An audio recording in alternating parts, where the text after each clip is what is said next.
career.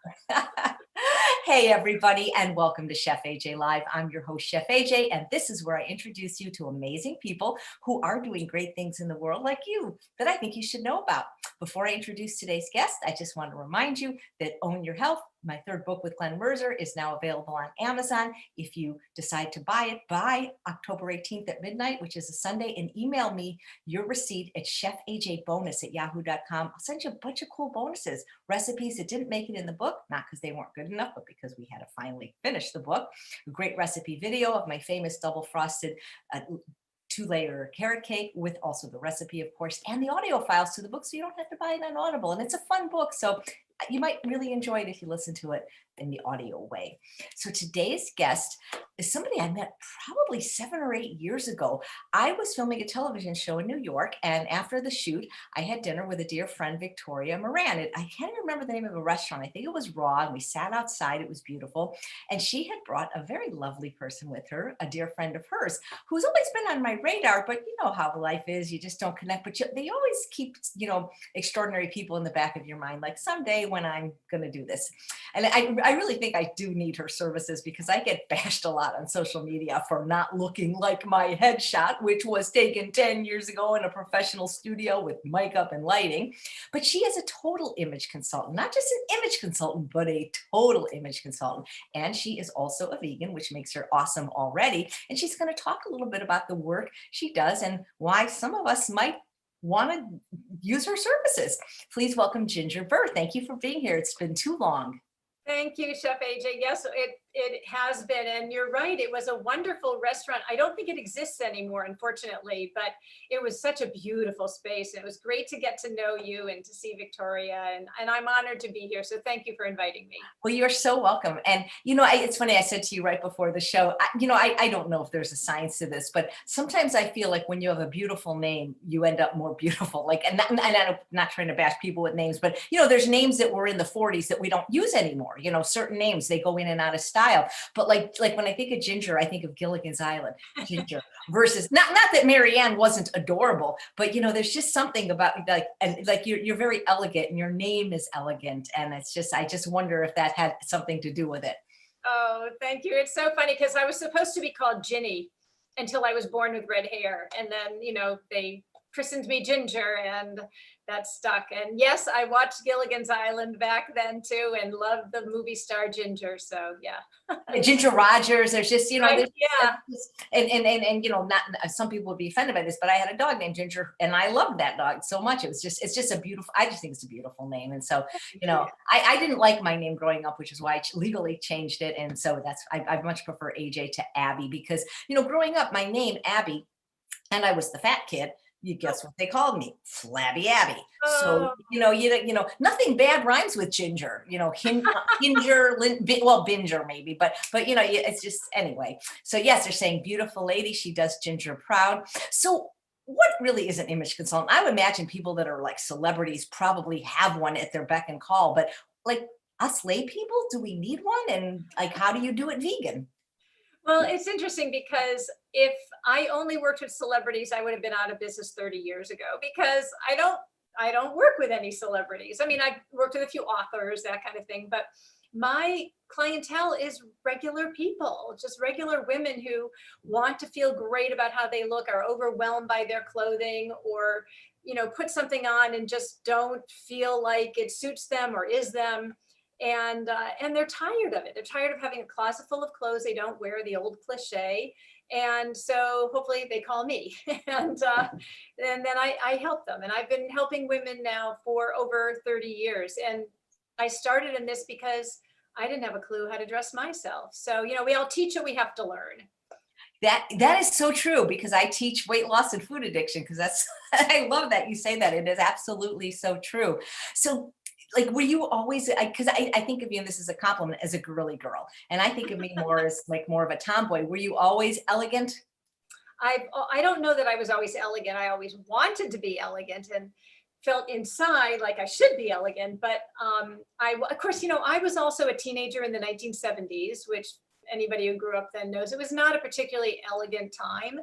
And so I've always been a girly girl. My brothers and sisters used to make fun of me. And my mother says that even when I was a baby, I used to sit in the sandbox with my hands like this going, ooh, do I have to touch the sand? So yes, I've always been the ultimate girly girl. And my brothers and sister used to make fun of me, and I've gotten over it. I'm okay with all of it now. I like being a girly girl, and it's all good. Can you work with people remotely, or do they have to be in front of you so that you can take them shopping? Um, I have worked remotely now for many years. I have clients all over the world. Yesterday, I was working in one of my clients' closets in the UK. So I can work with people anywhere. And of course, now with the pandemic going on, at this point, I would say 95 almost percent of my business is done virtually. Thankfully, technology is just amazing. And so I'm very lucky that I have amazing technology that's designed just for image consultants that I can use with my clients. And now so much shopping is taking place online anyway. Stores are closing, and but stores are popping up online. So it's become more the norm, both because of the pandemic and because there are more stores online to shop online. So yes, I can do it pretty much everything online. That is so cool. I'm going to post the link to your services in case people want to check it out. But it looks like you have a fan client on. Joan Gagnon says, Ginger helped me so much during my professional years. Now I need retirement clothes. LOL. Yes, a lot of my clients are retiring, and some people are retiring just because of what's going on with the pandemic. Maybe they're doing it early too. So yes, there's a whole different wardrobe that happens when you don't have to go into an office every day. So thank you, Joan. That's very sweet of you. And a lot of comments on your necklace, how beautiful that is. So Oh, thank you. It's a local designer. do you work with people though, like so that their personality, because I'm never going to look like you. That's not my style. I'm me. And I even brought some clothes from my closet. And when I looked at them, I'm like, I wonder, that's why I was a little nervous because I'm not Audrey Hepburn. I'm more, I don't know, Carol Burnett. Like I'm like being a comedian. When they dress me up a lot, like when I've done shows, I'm like, I don't know, can you work with people within their personality without making them look like a carbon copy of somebody else? This is the best question ever, because like I said, I've been doing this for over 30 years. And if I was out there just basically dressing everybody like me, I would have been bored out of my mind years ago. My focus, in fact, I was just doing a session this morning remotely with a woman in California. My focus always with every single person I work with is to help them to determine who they are on the inside. I call it finding your inner beauty words, and helping them to identify words and phrases that describe who they are. And then I show them how to use that information to create a wardrobe that feels truly authentic, whether it's Carol Burnett or Audrey Hepburn or Katharine Hepburn or whoever it might be that you most identify with. We all are unique. And it's important that we express that uniqueness. It's the only way, actually, I feel, that we'll ever feel totally at home in the clothes that we wear and know what to buy out there in the world when there are so many options that it can be totally overwhelming. So yes, dressing who you are on the inside, reflecting that on the outside, critical to looking and feeling good in your clothes. Do you think beauty has changed a lot over the years? I think of people like Audrey Hepburn, Jackie Onassis. There's just like classic, I don't see a lot of class anymore. Yeah. Yeah, it makes me kind of sad. And the pandemic, of course, has made it happen even more. But it's funny because I do teach I teach a 6-week class, which I developed when COVID first hit. And one of the women recently asked, I go to the grocery store and I feel like I shouldn't dress up. I should just maybe throw on a pair of jeans and a t-shirt. But she says, I don't feel that good in jeans and a t-shirt. So what do I do?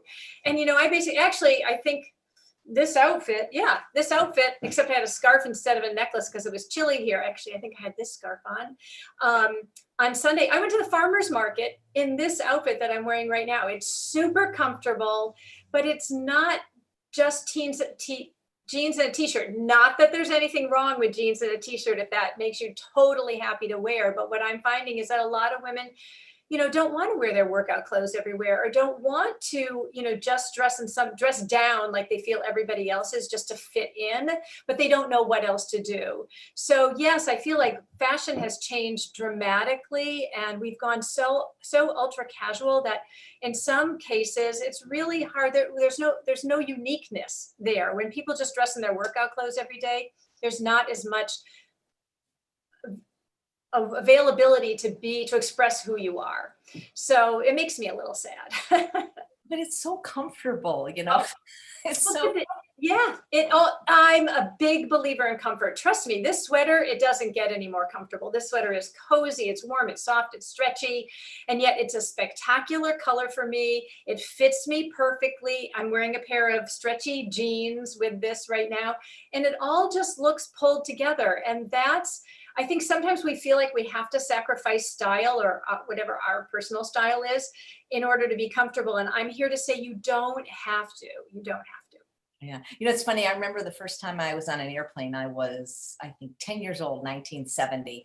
And it was, I can't even remember. I think it might have been TWA, which doesn't exist anymore. And the flight attendants, which back then they were called stewardesses because they were only very slender, tall women like models.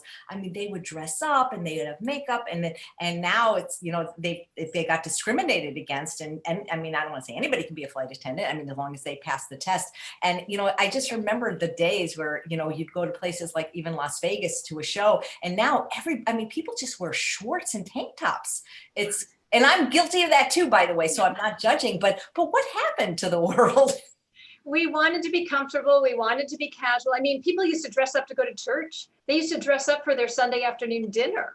And, it's a whole different world right now. But the bulk of my clients are over 40, although I've been having an influx of women in their late 20s and early 30s lately, which really I find very exciting. But when we get over 40, and this is an area you know a lot about as well, women's bodies sometimes change. And when they change, if they've been dressing themselves for a certain way for 30 years, all of a sudden they don't know how to dress themselves anymore, because what they used to wear doesn't work. So they settle for things that are too big, too, oversized, too shapeless, because they're trying to hide things and they don't know what else to do. And sometimes that's the reason that women aren't really stepping out and finding a style and a wardrobe that really feels great to them. Yeah. And, I work with a lot of people that are overweight trying to lose weight, and they think if they just dress in plain black, that's the answer, that black is slimming, when in reality, it's not. I know, but I bet you could help them wear colors and things that would actually enhance the beauty they have now, rather than trying to hide everything, right? Yes. I mean, if black is a spectacular color on you, then great. But I still don't think anybody needs an entire wardrobe just in black.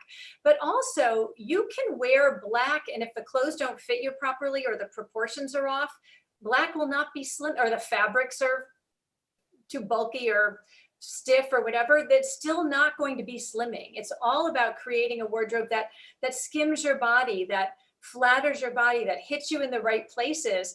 And also, as you mentioned earlier, reflecting who you are. So if you're somebody who black makes you look a little tired, a little haggard, a little just you're overpowered by it, you're going to do much better in maybe a softer color or a brighter color, or something that's going to really show your personality and feel more authentically you. So yeah, black is not, and even if you do really love dark colors, there are lots of other dark colors. There's navy, there's aubergine, there's deep merlots.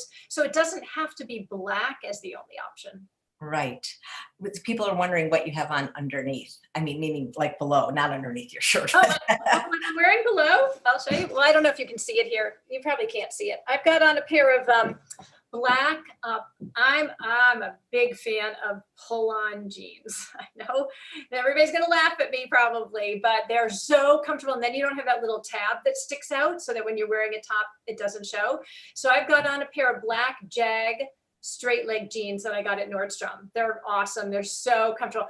They're particularly good for women who maybe they don't have a tiny waist. They have a little bit fuller waist. It's a really good jean for that. That's great. Louise says you seem inviting and warm. I agree. She says, I wonder if Ginger has a preferred clothing company. Well, when I work with my clients, I'll shop wherever they might want me to shop or wherever the stores are that are local to them, maybe not just the department stores. But I'm a big fan of Nick and Zoe. For those of you who have Nick and Zoe, although anybody online can order Nick and Zoe. They also, not everything, but most of their clothing is vegan friendly. I also actually recently, I hadn't planned to do this, but it just worked out because they had this whole virtual way of selling clothes.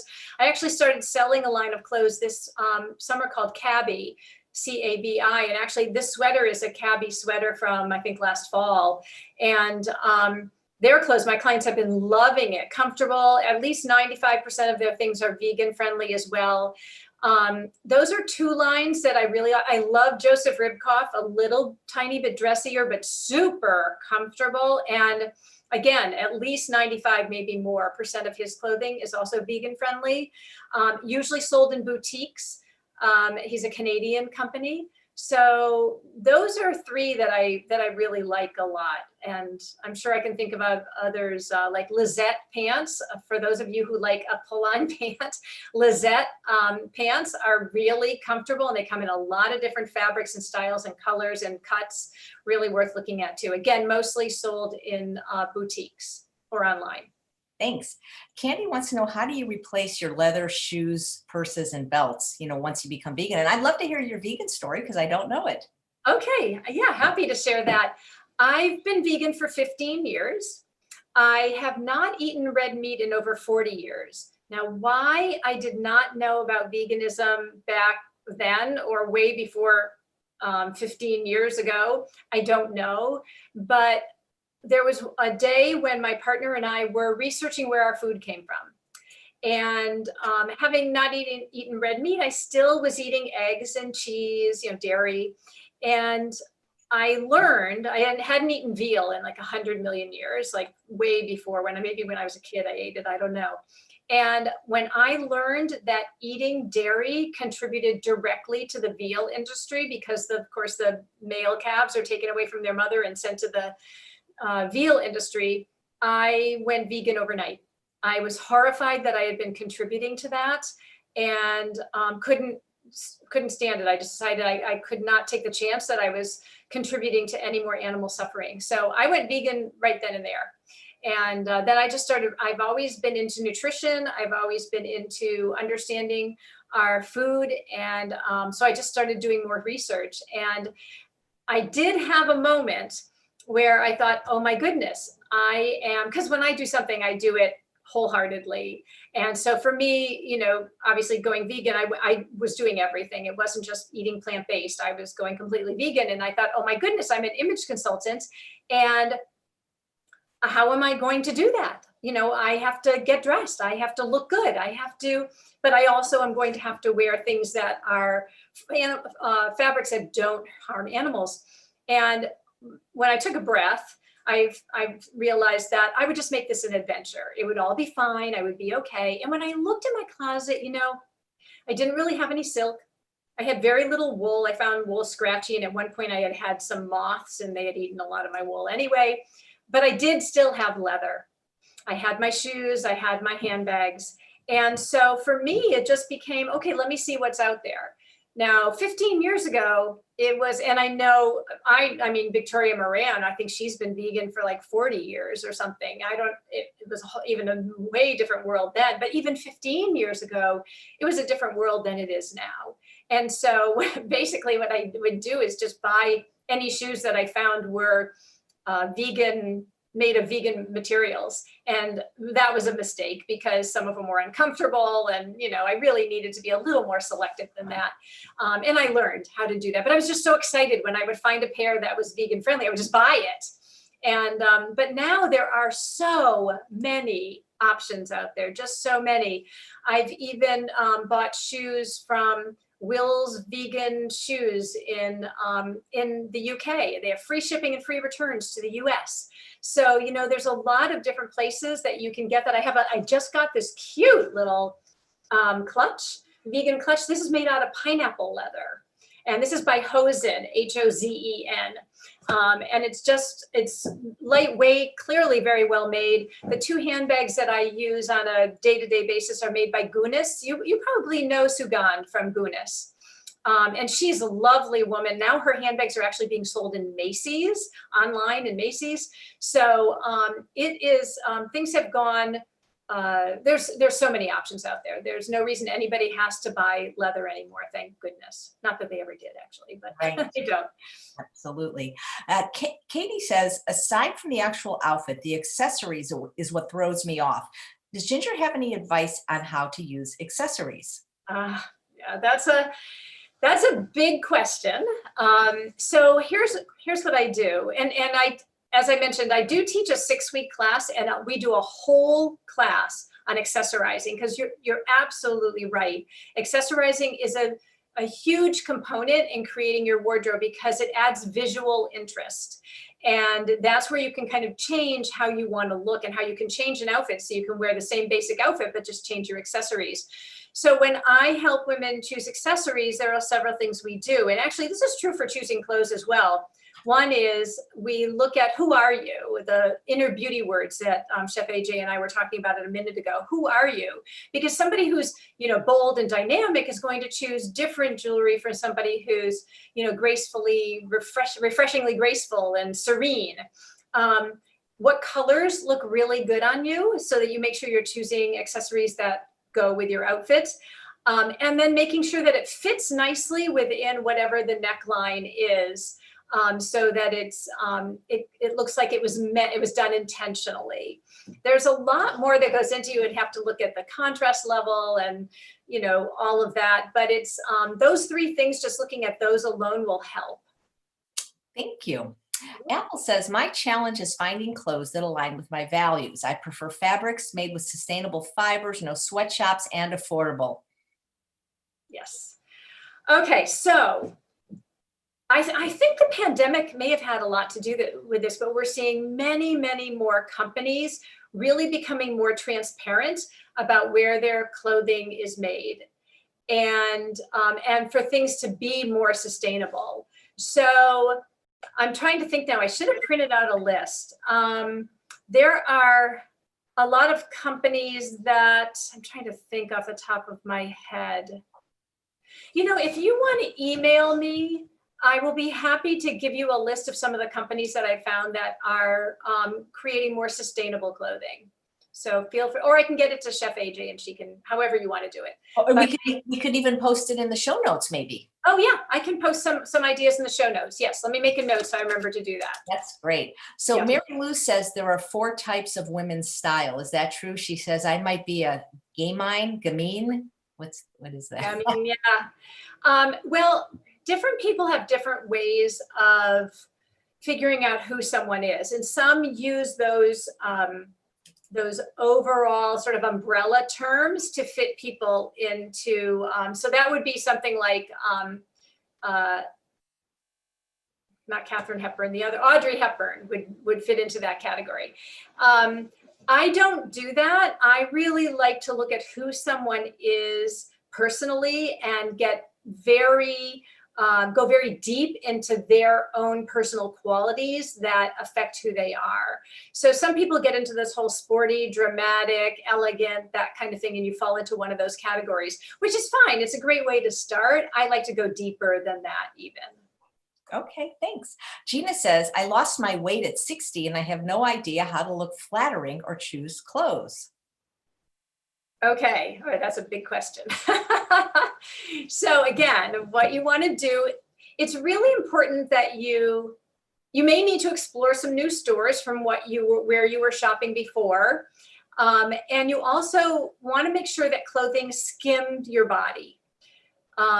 When they skim your body, they're going to be more flattering. So they're not skin tight, but they're also not overwhelming. The thing that's going on right now, however, part of this has been coming along anyway and been in style, but it's also the whole pandemic has made this even more true. The trends right now are for things to be very oversized. And those are not, if you want to kind of have a sense of what your body shape is, those are not going to make you very happy.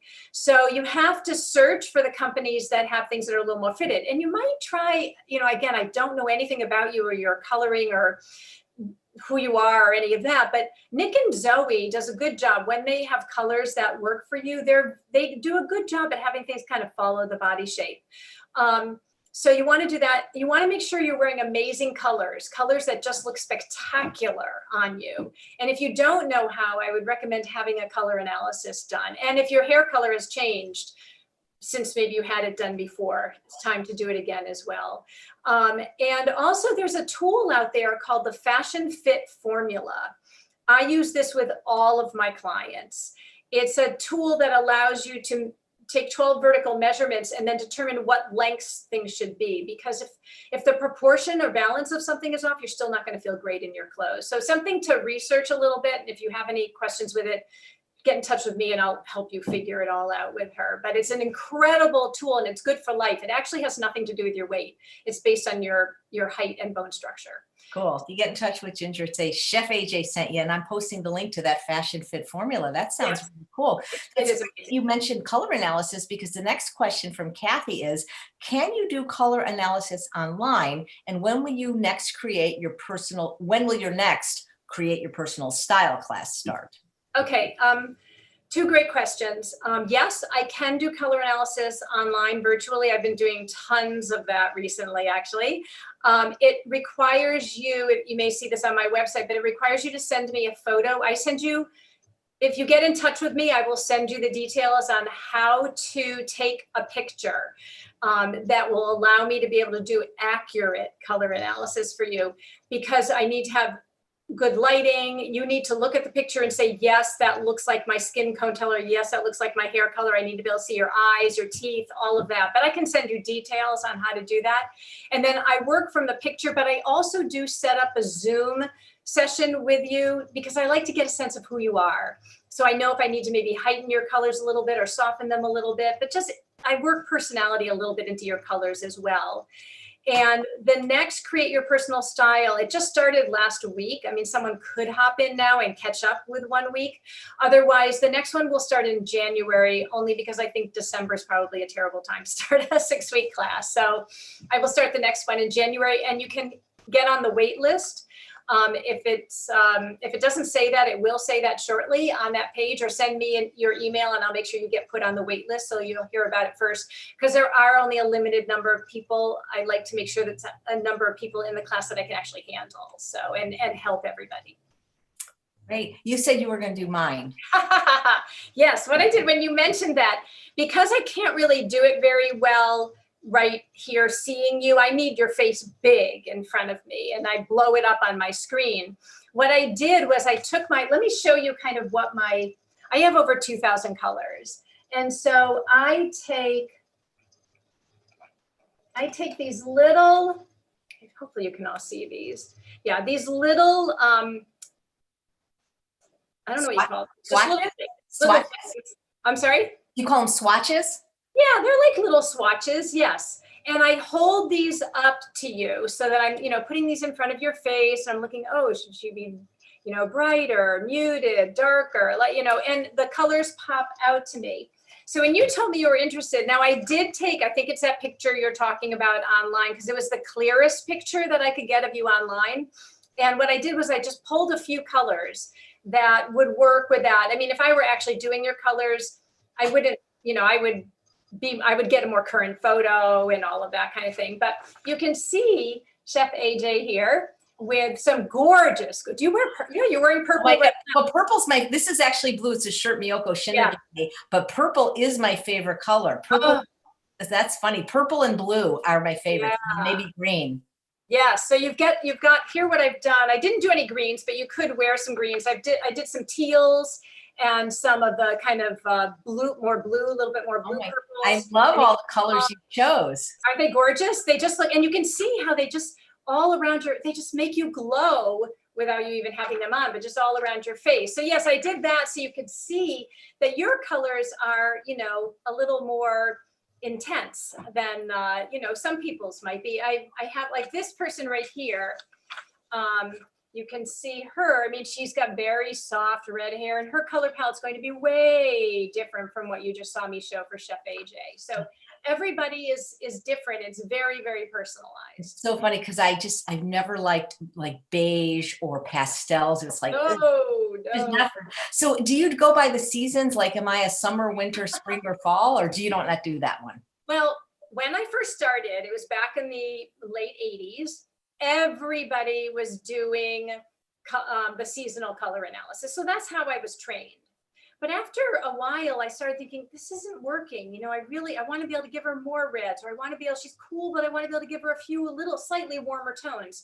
And I couldn't do that with the seasons because they're very distinctly divided into cool and warm, and some spread them out a little more than that. But what I started doing, because I thought at first, well, maybe I just won't do color analysis anymore. And then I thought, no, that's not a good plan, because I think color is critical in creating a wardrobe. So I went searching for a system that allowed me to hand pick a palette. And I researched a lot of them and found this one, which I've now been using for like 25 years.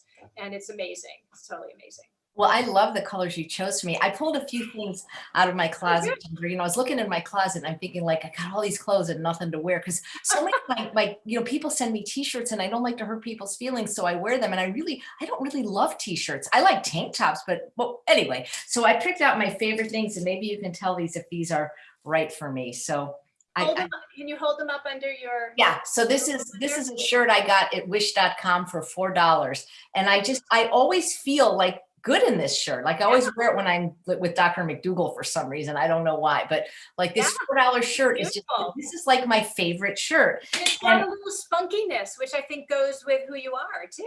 Yeah, exactly. And so this company doesn't exist. They were called LuLaRoe, and they used to, and I went a little crazy because one of the things about me is I don't like to have the same clothes as everybody else. So when I was 22 years old, my brother got married at the Polo, not the Polo Lounge, but whatever that hotel, the Beverly Hills Hotel, or one of those. Yeah, I think that's what it was called. And so I was a bridesmaid, and my grandmother, I was 22. So she bought me this $400 bridesmaid's dress. It was like the most beautiful dress ever. And it was in a purple color. And I get to the wedding and just a guest is wearing the same dress. Oh my God. And it was like, I'm in the wedding. I mean, and I thought it was a pretty unique dress. It wasn't like my grandma took me to Target. It was, you know, it was pretty, I mean, $400 in 1982 was kind of a lot of money for a dress. And it was like, I was like mortified. It was like, I didn't feel special. And I just said, I don't want to look like everybody else. And so with LuLaRoe, I mean, that company's out of business, but like my leggings, like, you know, I've got carrots, and it just feels like when I wear these pants, at least I'm probably not going to run into somebody else. Here's one more, you know, wearing the same pants as me. Oh yeah. But and that's sort of in my style. Or like when I see like this blouse, like I always try to look for things that I don't think somebody else is going to have, you know. And so I look for pieces that I feel like are more unique, because I just don't want to be wearing, and I don't know if these are right for my colors. Like, and I seem to buy the same shirt over and over. And like this, I bought it, but I never wear it because I don't think it's right for me. But it's just, I'm just so attracted to it. So anyway, there's a viewer of the show. She's actually been a previous guest, and her name is Elspeth. And she is like lovely. She's like you, the definition, you know, just glamorous, lovely, classy. And so she's been sending me some clothes just because I want to look better on the air. And her taste is like impeccable. And the colors too. Like, again, like I'm so attracted to this color.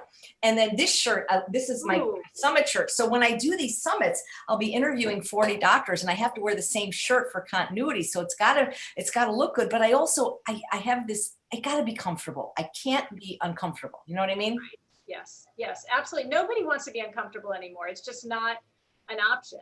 So yeah, those look great. Who are the designers of those last two, the ones your friend sent to you? One is Venus and one is Boston Proper. Oh, Venus, you know, that's really interesting, because I've had one client buy a couple of things from them. I've never bought anything from them, but I look at them, they advertise incredibly online. So yeah, oh, that's good to know. And Boston Proper has some very cool things. So yeah, awesome. Wow. You might also like Joseph Ribkoff. He has some very unusual things. Yeah. So, well, great. And I don't like to spend a fortune. Like I live near Palm Desert. And if you go to, what's that street? it's like Rodeo Drive. What is, I never go, El Paseo. Like, it's incredible. Like, I've only been there twice in the 2 years I've lived here, but it was like going on Rodeo Drive. It's like, you look in the window, you go, oh, that's a cute dress. Maybe it's $40 and it's like $400. And it's like, Right. I don't think things have to be expensive to be fashionable. No, they don't. They don't. Yeah. It's all about how much you love them and how often you wear them and feel good in them. So Right. yeah. Oh, my absolutely. favorite thing, and I should have brought it, is my boots from Colombia, made by the fabric from the Indians. I get so many, because this lady, no two pair are alike, and I get more compliments on these than anything I wear. I wish maybe I get my husband to get them and show you. I wonder what you think of them. So Oh, yeah. Edith says, at what age should a woman not wear the jeans with holes, the very distressed ones? That's a thing in the Ohio Valley. I still wear jeans. Well, I don't wear jeans because I like soft clothes, but I do wear distressed leggings. So distressed leggings, jeans, all that, still very in style. They don't work for everyone. It's all a matter of, first of all, where you're going, what you're doing, but also who are you? Are you somebody who can, is maybe a little unconventional or a little intense or a little likes a little drama? Or edginess. Those are the people who really, or are very, very natural and a little bohemian. Those are the people who can really rock the distressed jeans, in which case, if that's who you are, wear them till you're 80. I'm not a big believer, other than maybe, things that expose parts of your body that we may not want to expose. I'm not a big believer in, you have to stop wearing this particular thing at a certain age. It's more, where are you going? What are you doing? And who are you? And do you feel truly comfortable and like it's you when you're wearing whatever that piece is? So keep wearing them. If they make you happy, keep wearing them. I always envied Hugh Hefner, not because of Playboy magazine, but because he just kind of wore a bathrobe all the time. And I think and with this pandemic, that almost became me. Like, I mean, there are days I don't even put my shoes on, it's gotten to be like that. But I always think about when the 5 years that I was I was an executive pastry chef. And what I loved about it is that I didn't have any decision making. I had to wear the clothes that I wore. It was a uniform, I mean, I could wear different colors, but I basically wore the same pair of chef pants, which actually were black with like real like rainbow, it really fancy, like with chili peppers, and then just wear a chef coat. But what I liked about it is you didn't have to think. Every day it's like being a mailman. You don't have to think about what you're going to wear. Right. Yeah, some people love that idea of like I would just need a uniform. And even people who maybe aren't in a profession where they have a uniform, you can create your own uniform and wear that too. But yeah, it takes all the worry out of, does this work? Does it not? Because it's appropriate to where you're going, and it's, you just don't have to think about it. So yeah, there is something to be said for those uniforms. Well, there were people like Einstein and Steve Jobs that purposely did that. I don't know if you know my mentor, Dr. Alan Goldhammer, the founder of the True North Health Center. But when I met him, he was wearing kind of, and I'm not an image consultant, like, don't get me wrong, but he was wearing some bizarre shirts that he'd buy at Costco, and he has very light skin, and they were like lavender and peach, and they were just, I said something. I said, I don't think these are your colors. He goes, well, what do I look good in? I said, well, that day that you were on that interview, you wore a black shirt. You look great, And from that moment on, he literally every single day wears the exact same thing, a black shirt. I think he looks really good, but it'd be interesting if you worked with somebody like him, if it would branch out. But I think it looks really good in black. He's one of those people, and it fits his personality. I wanted to show you that these are my favorite boots in the whole world. Oh my goodness, those are so cool. Yeah, and when I remember the first time I did the vegan cruise, I was on the ship, and then these ladies came up to me and they go, "Can I take your picture?" And I'm like, "Oh wow!" And they wanted to take a picture of my boots, not me. But every time I wear these, I feel fun. I get they're a conversation starter. And also one of the things, like right now, I have a shirt on that says vegan, and when I go outside, even my mask is a fashion statement, because I had my mask printed that said vegan since 1977, and I've met some really cool people and have had really cool conversations from it. But what I love about those boots, obviously they're vegan and comfortable, but then it's an opportunity when people say, "Oh, I really love your boots," and then I can say, "Yeah, and they're vegan," and that, I just kind of can get that into the conversation. Absolutely. And that's a really important point. And I love that you have on your mask, vegan since 1977. Very cool. Yeah, you're going to wear a mask. You're going to make a statement. Absolutely. Absolutely. Yeah. So Apple says, what about petroleum-based vegan options? I'm not advocating for them because they're problematic too. I'm interested in what Ginger has to say, and I'm not even sure what those are, to be honest. I think she's talking about, a lot of the polyester and or the things that are made that are not particularly sustainable, the fabrics that are not sustainable. But what's happening a lot right now, and again, I will put this in the show notes after, companies are becoming more, they're being held to a higher standard, a lot of them, in terms of what are things made out of, and are they sustainable, are they biodegradable, or are they, even the packaging that the companies put with their clothing and shoes and handbags and all of that, is it more sustainably created, or recycled? I mean, there is a lot of polyester right now that's being recycled. So what I have found is that on the websites, there's usually a section that will tell you whether or not those companies are creating things sustainably. So two of them that I've mentioned, at least for handbags, is Guinness, the brand. They really do a good job of making things sustainable and are always looking for new ways to increase that. And also Will's Vegan Shoes in the UK, very into, the zero carbon footprint sort of thing.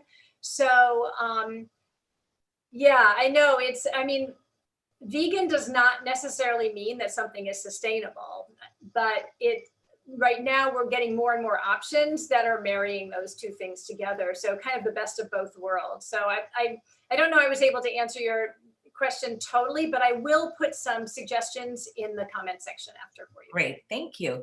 Dina says, I haven't had my hair cut since November 2019. Now I just wear it in a ponytail. My hair is silver and the length is mid-back. Any suggestions? Yeah, do you deal with like hair and makeup too, or is it just the clothes? I do deal with makeup. In fact, I have a 30-minute instructional makeup video on my website because so many people begged me to make one. So there is that there, with all vegan options for makeup suggested. So I do help them with that. For hair, I am not a hairstylist. Generally what I do is refer people to a really great hairstylist. But what has been happening with the pandemic is that more and more people, I don't know if men are doing this or not. I think it's not as big an issue for men, but a lot more women are letting their hair go natural.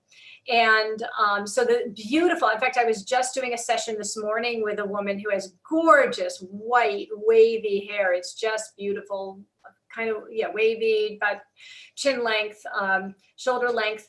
So what I would say, I don't know where, I think you said it was Dina. I don't know where she lives. If she's anywhere near me by chance, I'm happy to make a suggestion for a really good hairstylist because you'll certainly give that person lots of beautiful hair to work with. But I'm a big believer in having hair. I mean, I think ponytails can be good, but then you don't always get to see the beauty of your hair. So having a cut where you can let your hair be down and see it and then tie it up when you need to go walking or whatever it is that you may need to do.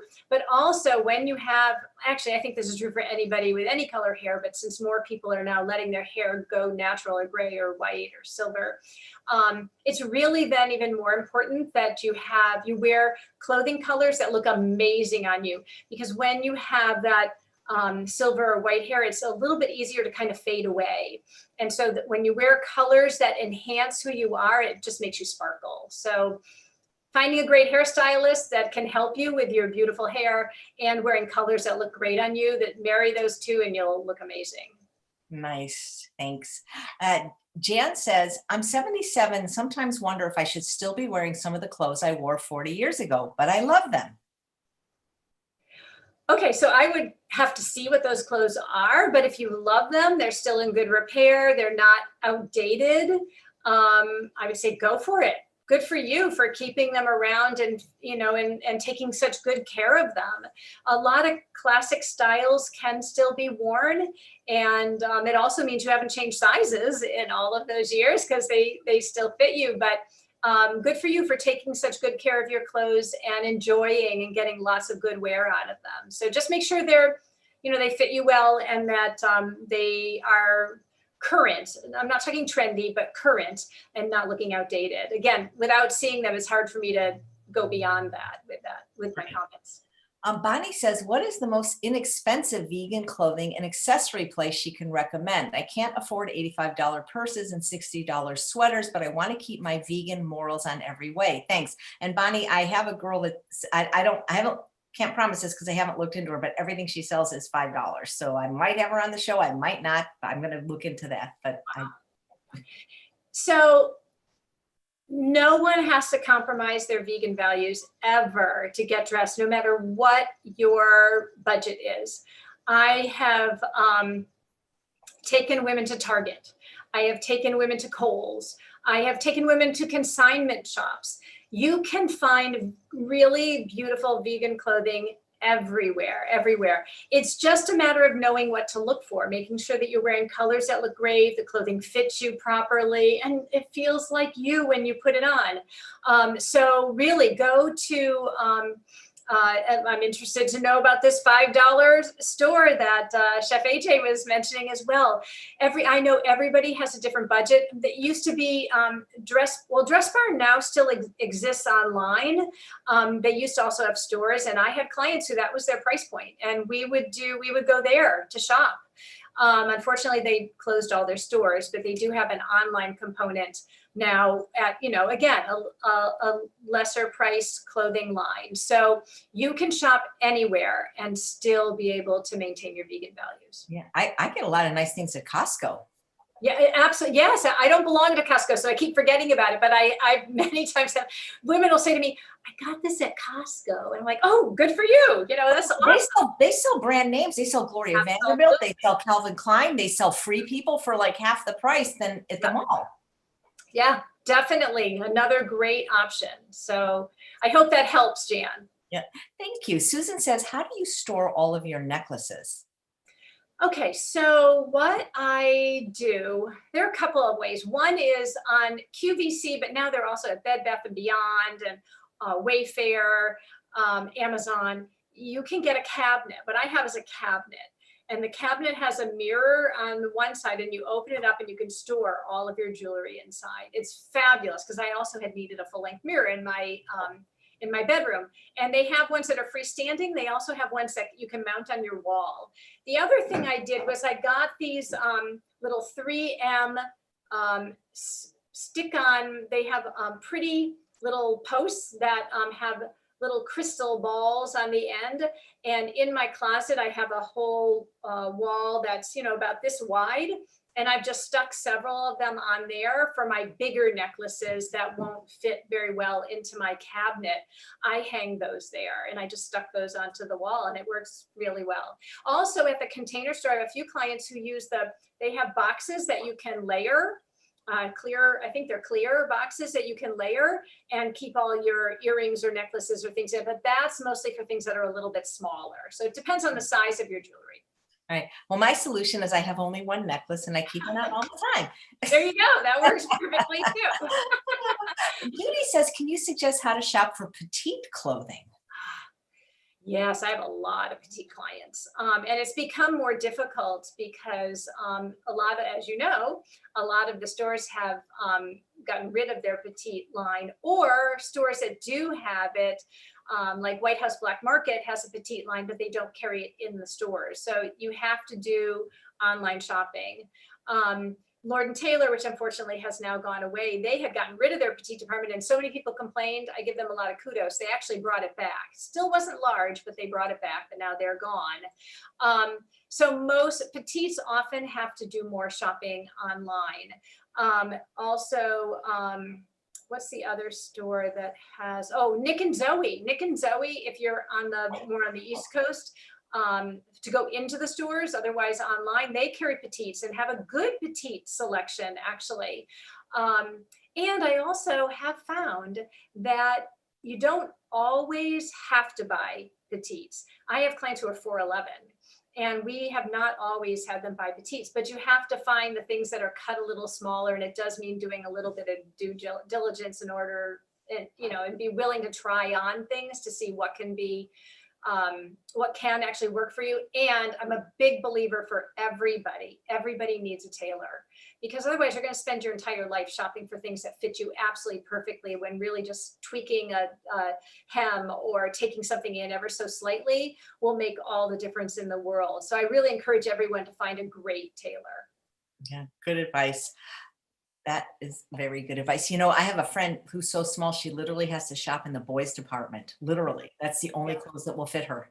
Yeah, it's they make it difficult. A lot of people, say, "Oh, I'm plus size and it's hard." To be honest with you, the women who wear double zeros, it's harder. It's actually harder. Is it true? I read this article that designers or just clothing manufacturers have changed the size because America has gotten so large. They say that we're close to getting almost a 90% rate of people being overweight or obese. It's at least 70.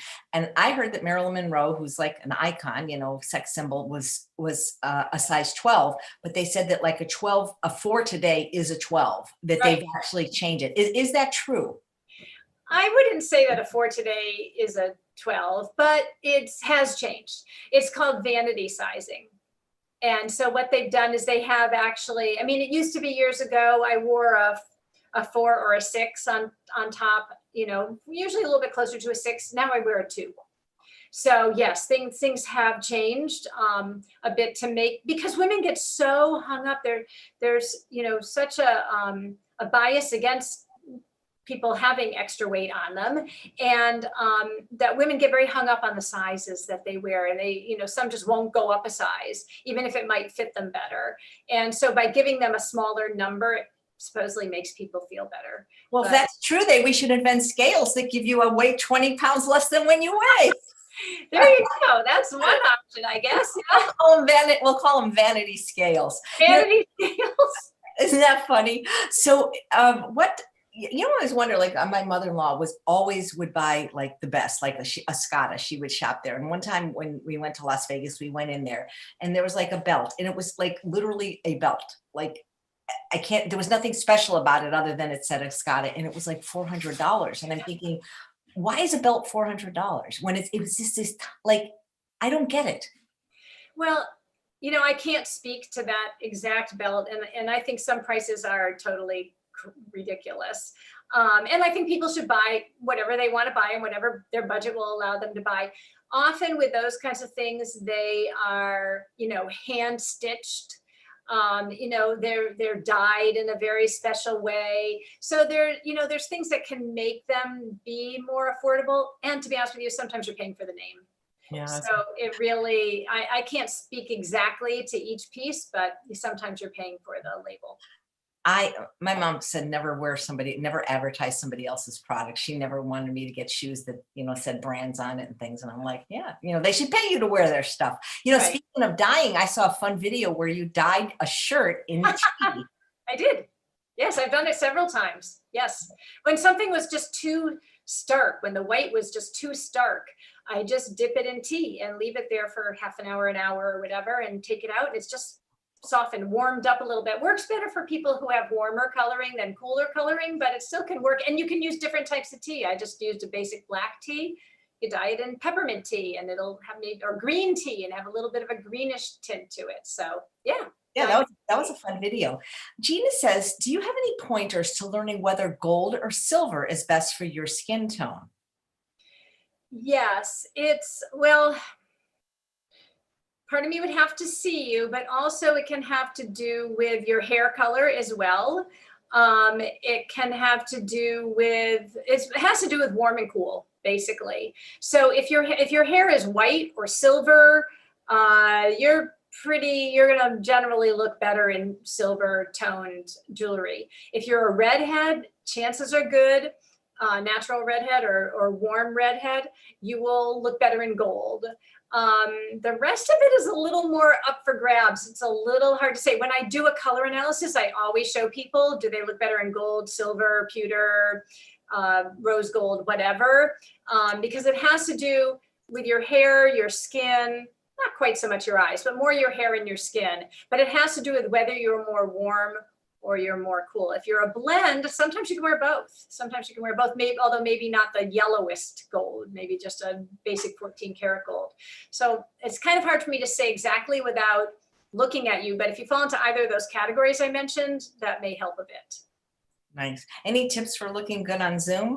Is it the Oh God, I have a million. And actually, if you go to my website on my blog, there is an hour-long video on there, a video of me, a PowerPoint. So I'm showing lots of examples for how to look good on Zoom. I walk through how to lighting, setup, what you should wear, what colors look good, how to position yourself, accessories, all of those kinds of things. I cover that in there on my blog. But I will tell you that when in doubt, wearing blue or teal, actually, Chef AJ and I are good examples right here, blue and teal. They both usually look really good on camera. So if in doubt, those, and usually solid colors, when in doubt, just do a solid color. It just makes it easier. Yeah, this has been so much fun. I don't know why I waited so long to get in touch with you. I learned so much. You're just Oh, it's been so much fun. Your class sounds amazing. And so hopefully, if you have a mailing list, hopefully people will sign up. You give me anything you want in the show notes so people can find out more about these resources, because I'm definitely going to watch that How to Look Good on Zoom link the first chance I get. Absolutely. Absolutely. This has been a blast. Wow. Well, wait, you have somebody on. Beth Gamble says, please say hello to Ginger from Beth Gamble from New England Women's Business Owner. Yes. Oh my goodness. Hi, Beth. It's been ages. Isn't that great? Any relation to Trent Gamble, the football player? Anyway, that's so cool. Well, you're just great. And I've learned so much. And I really thank you for what you do. And also just thank you for being vegan. And my pleasure. Yeah, that's great. Thank you for all you do and for having me on. I really it's been great. Maybe if you have something to teach or you want to promote your next class, you'll come on again and kind of talk about it. I'd be delighted to do that. Because you're a really fun guest. And thank you guys for watching another episode of Chef AJ Live. Please come back in an hour when Thomas is going to be making recipes with pear balsamic vinegar. Thanks again, Ginger. Bye-bye. Thank you.